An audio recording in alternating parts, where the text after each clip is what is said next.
un rey tan poderoso que conquistó imperios, pero que perdió la razón, porque se alejó del único Dios verdadero. ¿Qué sucede cuando la soberbia ciega al soberano y lo lleva a la locura? Hoy descubriremos cómo el propio Nabucodonosor, rey de Babilonia, pagó un precio terrible por olvidar al Señor. Acompáñanos a revivir este episodio bíblico que aún hoy nos habla del peligro de la idolatría. Babilonia, la ciudad de los jardines colgantes y del gran Sigurat, se alzaba como la joya del mundo antiguo. En sus muros resonaban cantos a dioses de oro y a la poderosa figura de Marduk.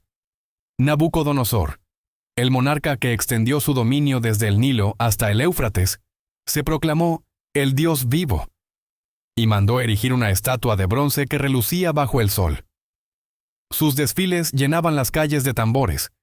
Los sacerdotes ofrecían sacrificios en altares de cristal, y el eco de su nombre se escuchaba en cada rincón del imperio. Pero en el corazón del rey ya germinaba la semilla del olvido de Dios, y esa semilla estaba a punto de crecer hasta convertirse en una sombra que lo consumiría. Una noche, mientras el cielo se cubría de estrellas, Nabucodonosor cayó en un sueño profundo. En su visión apareció un árbol grandísimo que tocaba el cielo. Sus ramas se extendían como brazos que abrazaban el universo. De repente, un mensajero celestial se acercó y anunció que el árbol sería talado, su follaje marchitaría y su tronco quedaría desnudo. El ángel explicó que aquel árbol era él mismo, y que si persistía en su soberbia, sería arrancado de su trono y reducido a la más miserable de las criaturas. El rey, enfurecido, ordenó que el sabio Daniel fuera castigado, pero el profeta, con humildad, repitió la advertencia. La soberbia no quedaría sin respuesta. El juicio divino se desató sin demora. Nabucodonosor sintió como su mente se volvía como la de una bestia salvaje.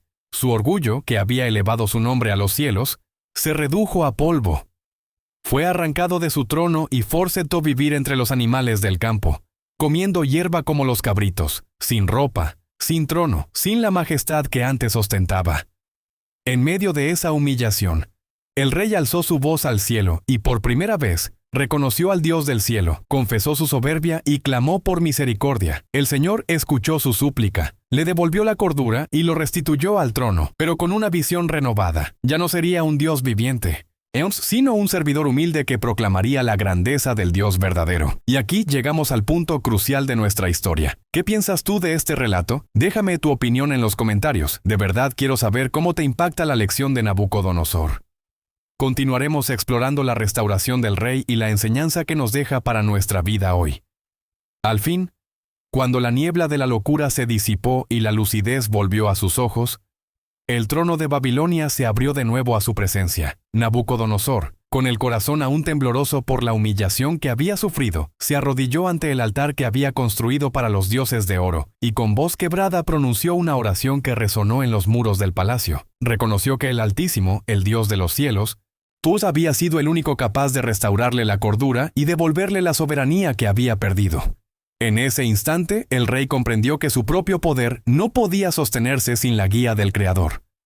Con renovado fervor, mandó que se levantara una gran inscripción en la puerta del Sigurat, declarando que el Señor era el verdadero soberano de todos los reinos. Cada vez que el sol se alzaba sobre los jardines colgantes, los heraldos anunciaban al pueblo que el rey había visto la grandeza del Dios invisible, y que, a partir de ese día, ninguna estatua de bronce o mármol sería erigida en su honor como si fuera un Dios viviente. El decreto prohibía que cualquier súbdito se arrodillara ante imágenes creadas por la mano humana. En su lugar, se instruía a todos a elevar sus oraciones al único Dios que había salvado al monarca de la bestialidad. Mientras el pueblo escuchaba el nuevo edicto, los sacerdotes de Marduk murmuraban entre sí, temerosos de perder su influencia. Sin embargo, la autoridad del rey, ahora temperada por la humildad, no permitió que la oposición impidiera la reforma. Ordenó que se restaurara el templo de Jerusalén, no como un acto de reconciliación política, sino como signo visible de la gratitud que sentía hacia el Dios que había intervenido en su vida. Los artesanos, antes ocupados en tallar relieves de dioses paganos, comenzaron a crear símbolos que recordaran la soberanía del Dios de Abraham, Isaac y Jacob.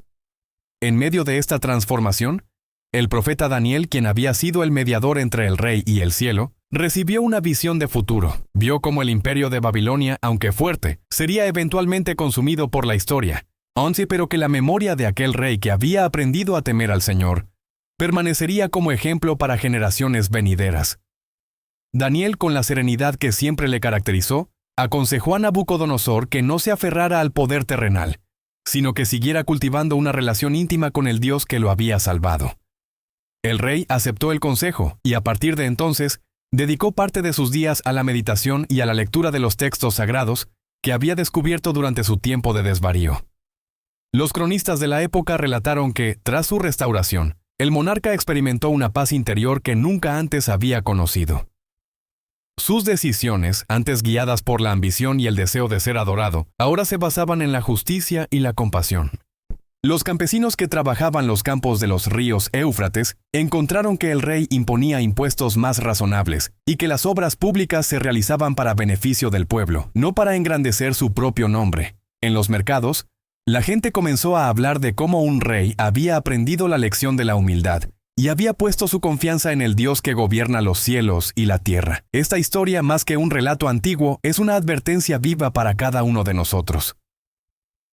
Cuando el orgullo nos ciega y creemos que podemos alcanzar la divinidad por nuestros propios méritos, corremos el riesgo de caer en la misma locura que consumió a Nabucodonosor.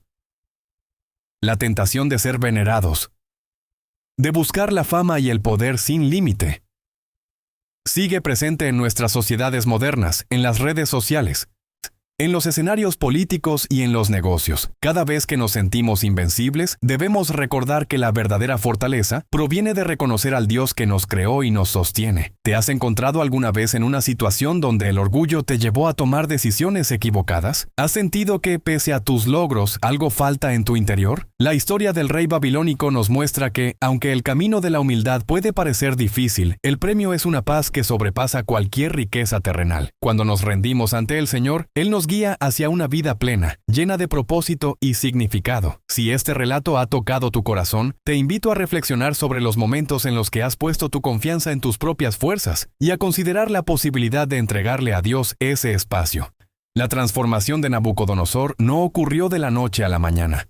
Fue un proceso que involucró reconocimiento, arrepentimiento y un compromiso firme de vivir bajo la autoridad divina. De la misma manera, cada uno de nosotros puede iniciar ese proceso hoy, pidiendo al Señor que nos muestre las áreas donde debemos humillarnos y confiar en su sabiduría. Antes de cerrar, quiero agradecerte por acompañarme en este viaje a través de la historia de un rey que aprendió a temer al Dios verdadero. Tu participación es fundamental. Deja en los comentarios qué parte de la historia te impactó más y cómo aplicarías la lección en tu vida cotidiana. Si sientes que este mensaje puede ayudar a alguien más, compártelo con tus amigos y familiares. La palabra tiene el poder de transformar corazones. Y por supuesto, tú sí deseas seguir descubriendo más relatos que nos invitan a reflexionar sobre la fe y la vida. Suscríbete al canal y activa la campanita para no perderte los próximos episodios. Cada me gusta y cada suscripción son un estímulo para seguir creando contenido que inspire y fortalezca nuestra comunidad de creyentes. Que el Señor te bendiga y te guíe siempre en el camino de la humildad y la verdad.